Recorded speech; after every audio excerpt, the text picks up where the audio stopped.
다윗이라고 하는 이름의 뜻은 사랑받는 자라는 뜻입니다. 사랑받는 아이예요. 어렸을 적부터 참 총애를 받았던 인물이 바로 다윗입니다. 하나님께서 다윗을 주목해 보셨습니다. 어린 시절에 다윗은 좀 달라 보였습니다. 그러나 주위 사람들은 다윗에 대해서 별로 관심이 없었습니다. 이유가 뭘까요? 그의 직업군은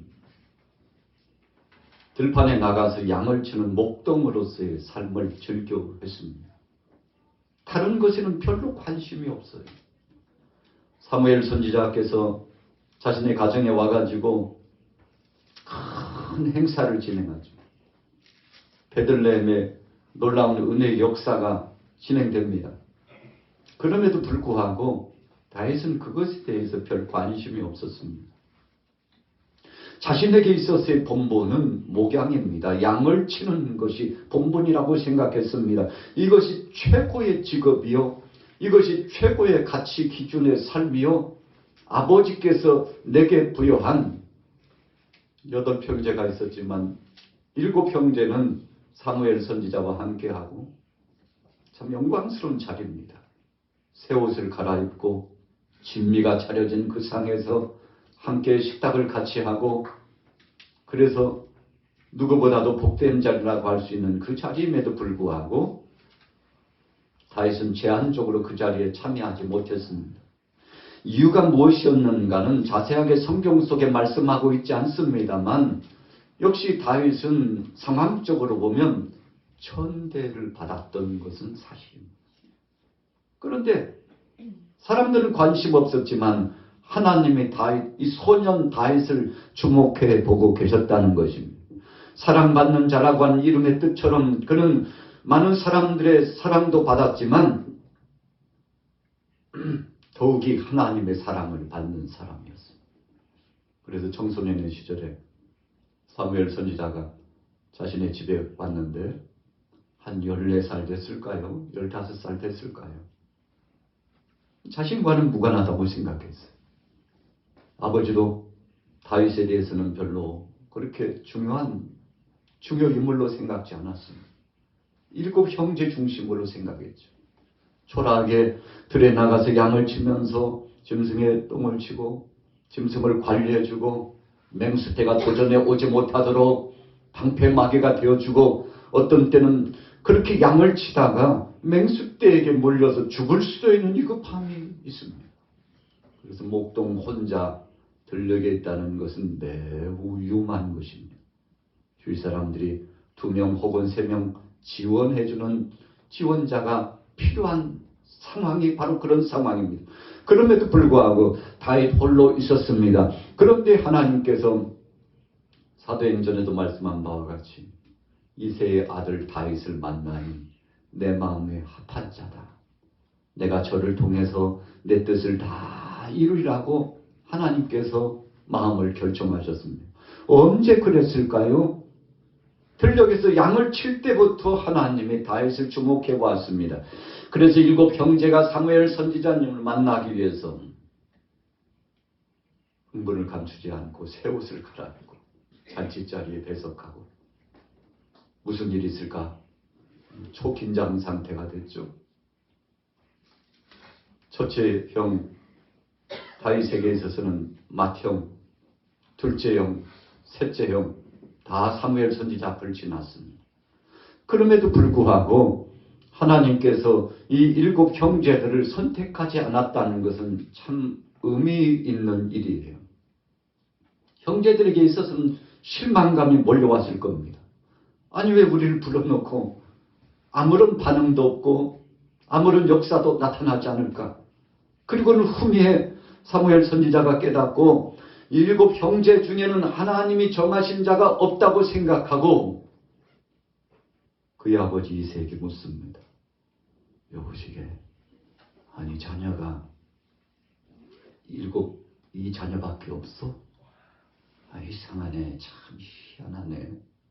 왜 하나님께서 이 자리에는 하나님이 정한 자가 없다고 말씀하시는지 참 이상하지. 그랬더니 이새가 그때서 이야기합니다. 선지자님, 사실은 막내가 있기는 있는데요. 아유, 천방지축이고 철부지고 이제 겨우 14살. 아유, 어린 그것이 뭘 알겠어요. 다윗을 제외한 거예요. 사무엘 선지자가 깜짝 놀랐죠. 아니, 내가 당신의 자녀들을 다 모아라고, 내가 당신의 자녀들을 볼 것이라고, 하나님의 중하신 섭리와 뜻이 있다고 그렇게 간곡히 이야기했거든만, 아니 왜 그 한 아이를 요래시켰느냐고. 사무엘 선지자 입장에서는 황당하잖아요. 빨리 그 막내 다윗을 불러오라고. 그 아이가 여기 오기 전까지는 내가 이 잔치상을 받지 않겠다고. 참 이새에게 있어서는 당황스러운 상황이 만났잖아요. 그래서 사랑을 급파해 가지고 다윗을 불러오게 됐지 않습니까? 우리 같이 따라해 보겠습니다. 하나님께서 역사하셨습니다. 자, 하나님께서 요셉이 옆에 앉으세요. 요셉이 옆에. 거기 앉아. 자, 하나님께서 역사하셔서 다윗을 불러주셨습니다. 여러분, 하나님께서 섭리하시고 역사하시면 어디든지 간에 하나님 불러서 쓰시는다는 것을 믿으시기 바랍니다. 다윗은 참 철부지였고 천진난만한 아이였고 사무엘 선지자님이 오셨지만 별로 관심이 없었잖아요. 그러나 관심 없는 그 사람에 대해서 하나님은 관심을 갖고 계셨다는 것입니다. 오늘 하나님께서 저와 여러분들에게 관심을 갖고 계시는 것을 믿으시기 바랍니다. 여러분, 그래서 우리가 마음을 내려놓는 것이 좋아요. 7 형제는 기대감을 갖고 이런저런 마음을 가지고 나갔는데, 중요한 것은 내 생각보다 하나님의 관점과 하나님의 뜻이 어디 있느냐가 매우 중요하다는 사실을 우리가 기억해 봐야 되는 것이죠. 오늘 본문에 보면 다윗이 그럼에도 불구하고 사무엘 선지자를 통해서 기름 부음을 받고 8 형제 중에서 그래도 자기가 선택함을 받아서 하나님 앞에 쓰임받는 자가 되었음에도 불구하고, 여러분, 그가 30살이 될 때까지 얼마나 쫓기는 삶을 살았는지 몰라요. 그런데 우리가 성경을 보면 다윗은 가는 곳곳마다 식구들을 데리고 다녔습니다. 부모를 모시고 다녔어요. 참 기가 막히잖아요. 언제 잡혀서 큰 일을 당할지 모름에도 불구하고 다윗은 어머니와 아버지를 늘 챙겼습니다. 참 대단한 사람이죠. 그게 다윗의 인격적인 하나님을 향한 신실한 믿음이요 선한 마음이었습니다. 그래서 하나님께서 다윗을 기뻐하시는 거예요. 다윗을 통해서 영광 받으시는 거예요. 어떤 상황 속에서든지 그 상황이 다윗으로 하여금 오해 사게 만들고 다윗으로 하여금 절망감을 갖게 했으나, 그럼에도 불구하고 그런 거 아랑곳 하지 않고 오직 하나님 한 번만 바라보고 이웃 사랑하는 동역자들에게 선대했다는 거예요. 오늘 본문에도 나타나고 있습니다만, 사울 왕이 다윗을 잡아서 죽이려고 추적조를 보내고 참 적지 않게 위해를 가해오는데 다윗이 굉장히 당황스러웠지 않습니까? 자, 오늘 21장 보세요. 사무엘상 21장 1절 2절 같이 읽어보겠습니다. 시작. 다윗이 노베에 가서 제사장 아히멜렉에게 이르니 아히멜렉이 떨며 다윗을 영접하여 그에게 이르되 어찌하여 내가 홀로 있고 함께하는 자가 아무도 없느냐 하니, 다윗이 제사장 아히멜렉에게 이르되 왕이 내게 이를 명령하고 이르시기를 내가 너를 내보내는 것과 내게 명령한 일은 아무도 사람에게 알리지 말라 하시기로 내가 나의 소년들을 이러이러한 곳으로 오라고 말하였나이다. 높당에 제사장이 있는데 아히멜렉이요 다윗을 보고 깜짝 놀랍니다. 왜 놀랐을까요? 소문에 듣자 하니까 다윗이 도망자가 되었다는 소식을 알고 있었어요. 사울이 현상수배범으로 다윗을 만천하에 공포했습니다. 다윗을 본 사람들은 내게 밀고 하라고 전해달라고, 은밀하게 전해달라고, 큰 후한상을 내릴 것이라고 그렇게 이야기를 했습니다. 그러니 다윗이 가는 곳곳마다 숨어 다닐 수밖에 없죠. 아히멜렉이 알았어요. 아니 왜 혼자입니까? 왜 혼자입니까? 그런데 다윗이 위기를 좀 모면하고 아히멜렉의 지원을 받기 위해서 선한 거짓말을 하죠. 사실은요, 사울 왕께서 나를 급파했는데 급하게 오다 보니까 내 하속들은 지금 뒤따라오고 있다니까요. 그러니까 걱정하지 마시라고.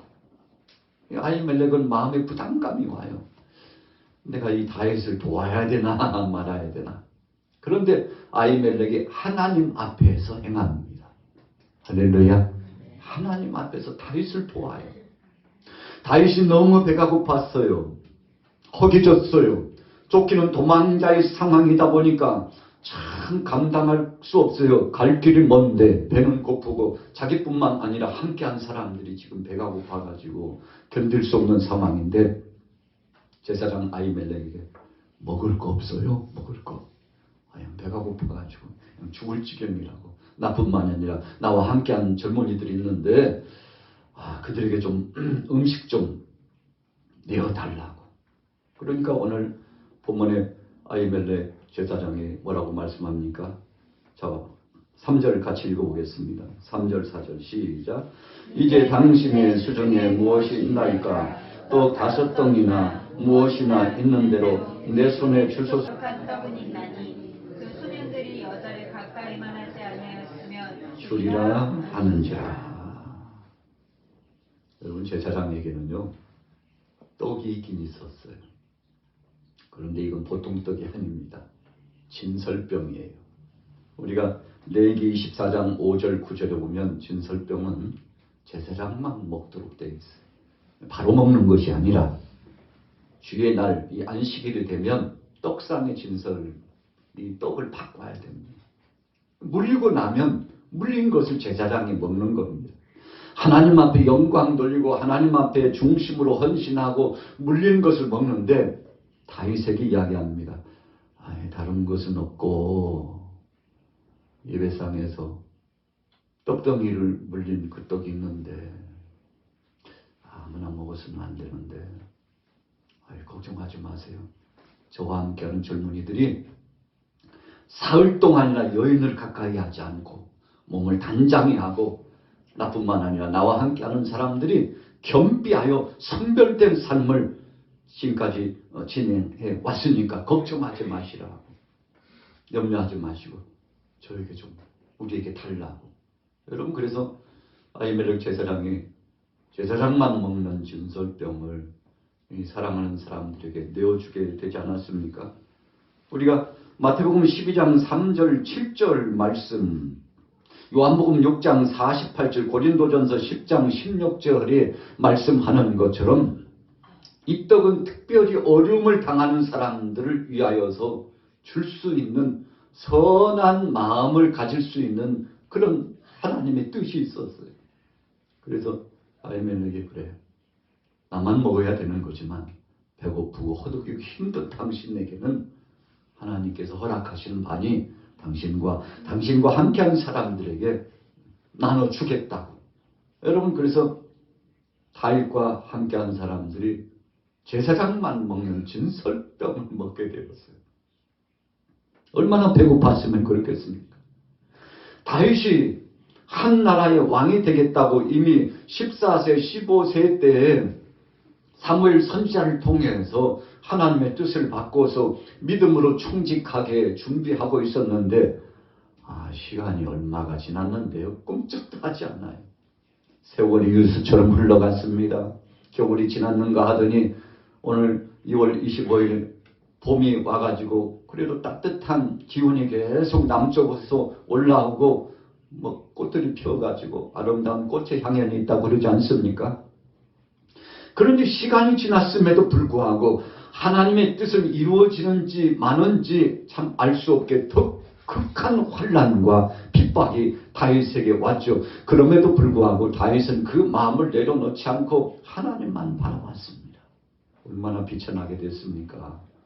그래도 궁정에서 사울 왕과 더불어서 함께 동고동락하서 하면서 이 유다 땅의 제2인자, 3인자급에 된 아주 위대한 역사가 진행되고 있었잖아요.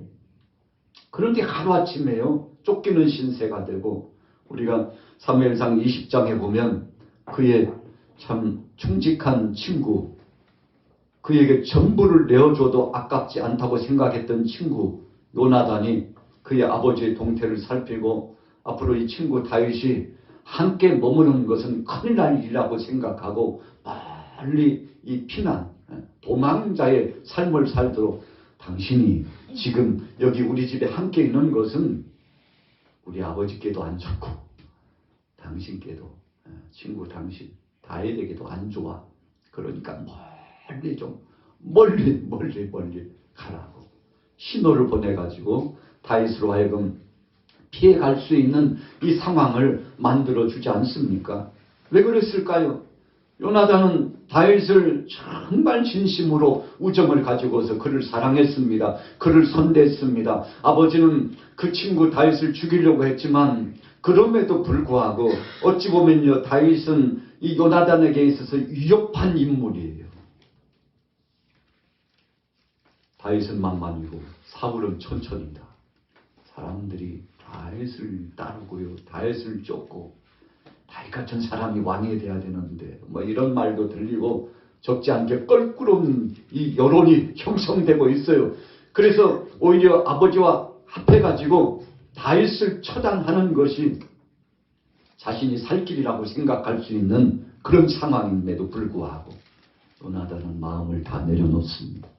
왜 그런가요? 우리 같이 따라해 보겠습니다. 하나님만 바라봤으니. 여러분, 요나단의 사랑입니다. 요나단의 믿음입니다. 하나님만 바라봤어요. 아버지 조건적인 상황 보지 않았습니다. 사람들의 여론의 소리에도 민감했지만 그러나 그것의 중심이 흔들리지 않았습니다. 그래서 친구 다윗을 위하여 끝까지 선대하고 나중에 다윗이 왕이 되어가지고 이 친구 요나단을 잊지 못해가지고 그의 아들 우비보셋을 끝까지 챙기지 않습니까? 사랑하는 친구 요나단이 나를 위해서 전부 내어줬는데 나는 그에게 해준 것이 없고 너무 마음이 아프니까 사울 왕가가 패망했는데 참 비참하게 그 최후를 맞으면서 사울 왕가가 고통 속에 그 가정이 파산해버렸는데 그럼에도 불구하고 다윗이 끝까지 그의 가정을 기억하고 그의 친구를 기억하게 되지 않았습니까? 자, 그럼에도 불구하고 오늘 21장의 말씀의 현 상황은 다윗이 녹당에 피난을 가가지고 제사장만 먹는 진설병을 먹을 만큼, 여러분, 그러니까 이 떡은요 눈물의 떡이에요. 우리 같이 따라해 보겠습니다. 눈물의 떡.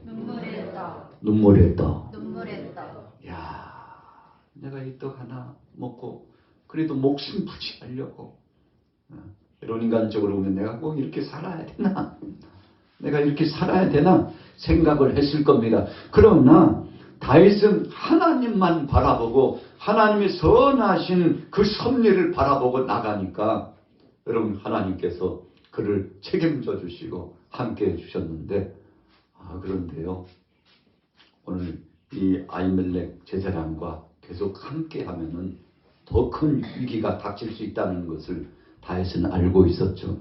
그래서 배를 좀 채우고 제사장이 이 다윗에게 골리앗이 가졌던 그 칼을 내어주기까지 하지 않습니까? 그러니까 아히멜렉 제사장은 다윗에게 중심으로 선대한 겁니다. 어쩌면 자기에게 위해가 다가올 수도 있지만 중심으로 다윗을 선대했어요. 우리가 역사적으로 이제 23장, 24장 쭉 읽어가다 보면은 참 아히멜렉을 비롯한 85명 제사장들이 아주 비참하게 최후를 맞이하잖아요. 이유가 뭡니까? 다윗도 왔다고. 그런데 하나님이 다 아시는 거죠. 하나님께서 저들의 모든 것들을 목도하시고 감찰해 보고 계셨어요. 오늘 보면 7절에 등장하는 것처럼 도액이라고 하는 인물이 등장하는데, 여러분, 이 사람은 에돔 사람입니다. 그러니까 이방인 출신이에요. 그런데 사울과 가까이 지내면서 사울을 돕고 사울과 긴밀한 관계를 가지면서 나중에 이 도액이라고 하는 사람이 사울에게 가가지고 아유 내가 높 땅에 있었는데 아히멜렉이라고 하는 제사장이 다윗을 돕더이다 밀고를 합니다. 참 이렇게 마음 아픈 일이 있을 수가 있어요. 다윗을 선대하고 거기에 있는 제사장들을 위해서 기도하는 마음으로 함께 해도 부족한데 밀고를 해가지고 사울 왕이 화가 나가지고 제사장이 다윗을 도왔단 말이지. 그래가지고 높당 인근 근동에 있는 성직자들을 85인이나 다 모아가지고 결국은 자명에 처하는 참 좋지 못한 역사가 나타났습니다만 다윗이 가는 곳곳마다 아픈 이야기들이 일어났어요. 다윗이 가는 곳곳마다 많은 백성들이 고통을 당했어요. 그래서 다윗이 나중에요. 하나님 어찌하여 제사장을 비롯해서 하나님의 백성들이 이렇게 고통을 당하고 죽임을 당하게 되었습니까? 하고 가슴을 치면서 자기 자신이 아히멜렉에게 인간적인 생각을 가지고 자기 안일 때문에 들어갔던 것을 마음속으로 후회도 하고 또 안타까워하기도 하게 되지 않았습니까?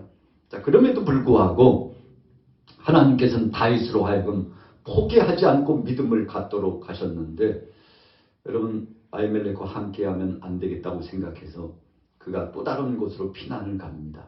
바로 그 내용이 오늘 본문 말씀이에요. 자, 10절 보세요. 10절로 넘어갑니다. 같이 읽어보겠습니다. 시작. 그날에 다윗이 사울을 두려워하여 일어나 도망하여 가드왕 아게스에게로 가니 아게스의 신하들이 아게스에게 말하되 이는 그 땅의 왕 다윗이 아니니까 무리가 춤추며 이 사람의 일을 노래하여 이르되 사울이 죽인 자는 천천히요 다윗은 만만이더라 하지 아니하나이까 한지라. 다윗이 가드왕 아기스에게로 나갑니다. 그래도 거기 가면 선대해 줄 알고 갑니다. 얼마나 갈 곳이 없으면 그렇겠습니까? 가는 곳곳마다 감시병들이 있어요. 가는 곳곳마다 사울이 추적해 와요. 그래서 다윗이 머물 만한 곳이 없어요. 처량하고 쓸쓸하고 공고합니다. 쉼의 터전이 없어요. 안식처가 없어요. 그래서 그가 사울이 두려워가지고 그러니까 뭐 피하면 뭐 만난다고 다윗이 피해갔는데 오늘 가드왕 아게스가 다윗을 보는 순간 깜짝 놀랍니다. 다윗이 누굽니까? 전설의 인물이거든요. 전설의 인물이라고 하는 것은 이 블레셋에 엄청난 위해를 가하고 고통을 주었던 인물이기 때문에 원수 중에서 상원수입니다. 그런데 그 원수가 눈앞에 있어요. 백성들이 수군거립니다. 저 사람이 골리앗을 한 방에 물리치고 그를 죽였던 용장 아니냐고. 다윗은 만만이라고 사람들이 노래하면서 그렇게 칭송했던 그 인물이 아니냐고. 그 인물이 여기에 왔다고. 그러니까 아게스를 비롯해서 그 하속들이 다윗의 그 소문과 역사적인 그 과거가 다시 마음속에서 불릴 듯 일어나가지고 두려움에 떨고 경계심을 늦추지 않습니다. 다윗이 생각해 봤습니다. 이렇게 나를 크게 보는 것이 내게 유익일까? 그런데 듣자 하니까 소문이 들려오는데 다윗을 죽이는 것이 마땅하다는 여론이 형성됩니다. 여러분 아기스 왕부터 시작해서 모든 사람들이 우리 속에 호랑이 굴러 들어온 적을 그냥 내보낸다는 것은 말도 안 되죠 하고 여론이 급형성됩니다. 다윗이 순간 생각했어. 내가 뭐 피하려고 여기에 왔는데 이러다가 내가 붙잡혀서 죽겠구나. 어떡하지? 순간 그가 지혜를 발휘하는데 참 오늘 본문을 보면요 우습기도 하고. 자, 성경 한번 읽어볼까요? 자, 12절부터 14절까지 같이 읽습니다. 시작. 다윗이 이 말을 그의 마음에 두고 가드왕 아기스를 심히 두려워하여 그들 앞에서 그의 행동을 변하여 미친 채 하고 대문짝을 극적거리며 침을 수염에 흘리며 아기스가 그의 신하에게 이르되 너희도 보거니와 이 사람이 미치광이로다. 어찌하여 그를 내게로 데려왔느냐? 내게 미치광이가 부족하여서 너희가 이 자를 데려다가 내 앞에서 미친 짓을 하게 하느냐? 순간 다윗이요 미치광이 흉내를 내기 시작했습니다. 갑자기 입에서부터 침을 질질 흘리고요. 입은 반 돌아간 것 같고요. 그리고는 문짝을 극적거리면서 한번 상상해 보세요. 침을 질질 흘리면서 문짝을 극적거리면서 헛소리를 계속 하는데 아유 전하의 용장 다윗이 바보가 된 거예요. 미치광이가 된 거예요. 아기스 왕이 보니까 여러분들이요. 아이 다윗이 뭐 그렇게 대단합니까? 웃음이 절로 나오는 거예요. 여러분들 다윗을 죽이자고 여러분들이 그렇게 모의했습니까? 한번 보세요. 이 다윗이 아유 세상에 미치광이가 없어가지고 미친 사람 하나를 내 앞에 데려왔느냐고 그냥 박장대소하면서 아유 참 세상에 어쩌다가 천하의 용장 다윗이 이렇게 됐냐고 참 사람 인생 알 수 없구만 하면서 다윗을 비웃고 조롱하고 주위에 있는 신하들도 박장대소하면서 희덕거리고 아이고 천하의 다윗이 어쩌다가 저렇게 됐냐고 우리가 다윗을 오해했다고 잘못 판단했다고. 여러분 그래서 다윗이 거기서 위기를 모면하고 다시금 벗어나게 되잖아요. 좀 몇 대 때려가지고 쫓아내보내라고. 이런 정도로 상황이 급반전돼가지고 상황이 바뀌었습니다. 여러분 다윗의 인생 가운데서요 가장 초라하게 철저하게 땅으로 떨어져가지고 이제는 더 이상 발을 디뎌보니까요 반석이 나와요. 안반이 나와요. 꺼질 대로 꺼져가지고 더 이상 꺼질 수 없는 상황이 됐는데 다윗의 삶 가운데 가장 비천한 자리가 바로 이런 자리였습니다.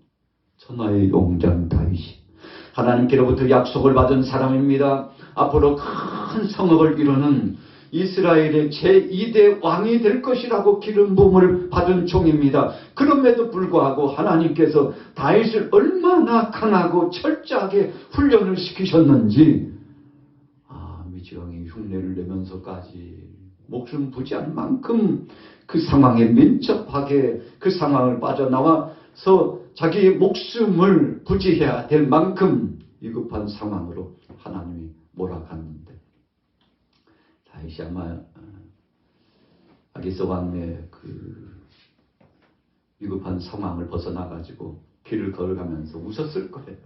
참 내가 잠시 전에 뭔 짓을 한 거야 도대체 내가. 아마 그와 함께한 사람들도 웃었을 겁니다.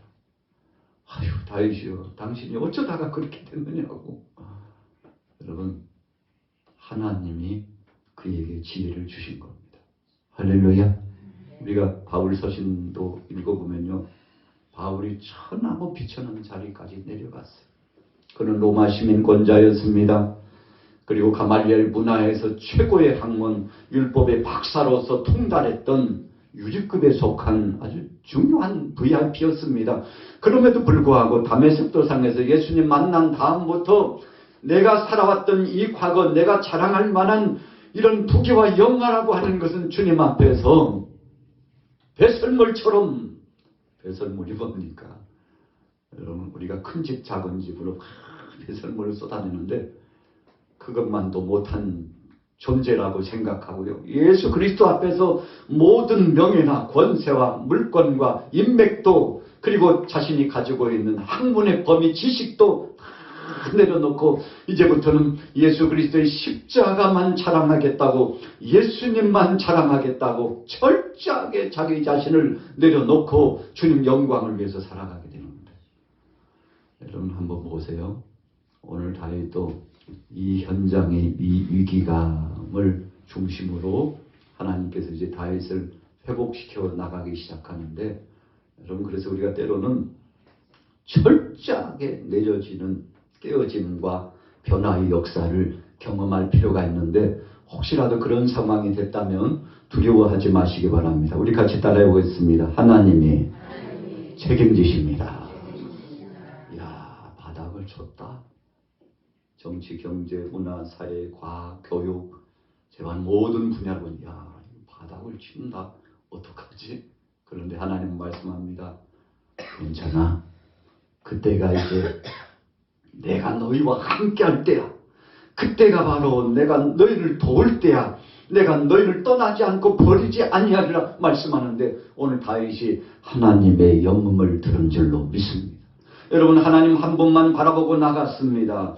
그리고 자신의 부모를 끝까지 책임지는 다윗의 이 모습 속에서 하나님이 감동하시고 그가 마침내 30세가 되었을 때 천하를 호령할 만한 권위를 하나님께서 그에게 부여하시고 옷을 입혀주시는데 여러분 아기스 왕 앞에서 문짝을 극적거리면서 침을 흘리는 때 그 다윗은요 참 누더기 옷을 입은 사람 거지의 모양이 돼가지고 초라한 자리까지 갔는데 하나님께서 그 과거의 구습의 옷을 다 벗기시고 이제 그 옷 벗어 때가 됐다. 그리고는 새 옷을 입혀주시고 이 왕복을 입혀주시가지고 글을 쓰시는데 여러분 그가 40여 년 동안 70세까지 전무후무할 만한 엄청난 사역을 진행하게 되지 않습니까? 그래서 하나님은 저와 여러분들에게 이 만드시고 훈련하시는 이 과정을 반드시 필연적으로 진행하실 때가 있는데 그 과정은요 나락으로 떨어지는 것만 같아요. 모든 것이 끝장난 것만 같아요. 그러나 그 과정을 통과하고 나서 먼 훗날 되돌아보면 야 하나님이 하셨다고. 내가 정말 급박한 그런 상황에 있었는데 그때 하나님이 역사하셨다고. 여러분 이것은 추억할 만한 것이요 감격스러운 영광스러운 반열의 역사인데 오늘 여기에 참여하신 여러분들도 그렇게 간증하고 고백하게 되시기를 예수님의 이름으로 축원합니다. 우리 같이 따라해보겠습니다. 비천한 자리까지 내려가게 하신 하나님. 하나님이 하셨다고 생각했어요. 여러분 다윗이 하나님이 하셨다고 생각하니까 견뎠죠. 어떤 사람이 그랬다고 생각하면 사울왕이 그랬다고 생각하면요 그가 칼을 차고 야간에 기습해가지고 사울을 죽이러 갔을 거예요. 그렇지 않아도 다윗이 2번씩이나 사울을 바로 옆에서 복수하고 죽일 수 있는 기회가 있었잖아요.